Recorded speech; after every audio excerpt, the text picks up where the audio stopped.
I think this is one of the worst misconceptions about the Christian faith, is that if you sin too much, you'll never be able to go to heaven, and you'll never be able to have a relationship with God, and you just have no chance, which I think is an evil lie of the devil. But Jesus himself said that no sin is unforgivable, okay? And so you could do all sorts of evil. You could disobey God's commandments. You could like murder someone. You could steal. You could rob. But you would still be forgiven at the end of the day, because we all have a piece of God that's inside of us.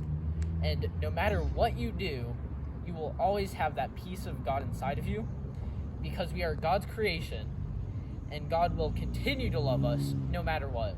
So at the end of the day, you are forgiven. You don't need to worry about how much you've sinned, about how much you've disobeyed God, because God will still love you, and you are welcome into Christianity. You are forgiven. Let that sink in. Jesus is hope and love, and you will always be loved by him. And Jesus was a sign of hope to many people about often when they were in oppressive regimes, they would look to Jesus and his teachings and have hope that it may one day end. And maybe you're not in the best of situations right now, but you can always have hope that Jesus is in your plan, or that you are in Jesus' plan, and that you will be saved one day.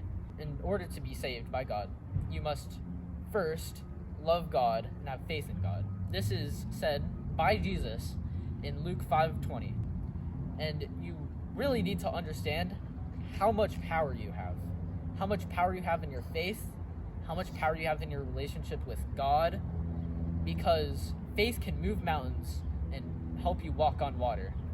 Faith is so powerful, and a lot of you maybe struggle with faith, but you just need to trust God, build that relationship with God, like Elijah did. This is a tangent, but one of my favorite stories is from 1 Kings 19, where the prophet Elijah was being hunted down by the Satanists who were running Israel at the time. They had killed every other prophet. He was the last one, and he ran for 40 days and 40 nights into the wilderness, and he struggled with, obviously, starvation, thirst. He was sore, and all of his fellow Christians or Jews had been killed.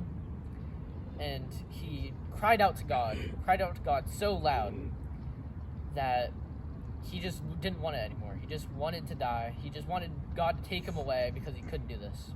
So he passed out, but soon an angel of the Lord came to him.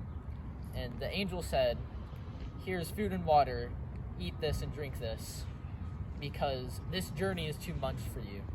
Let me help you. Eat this and be restored and continue on your journey."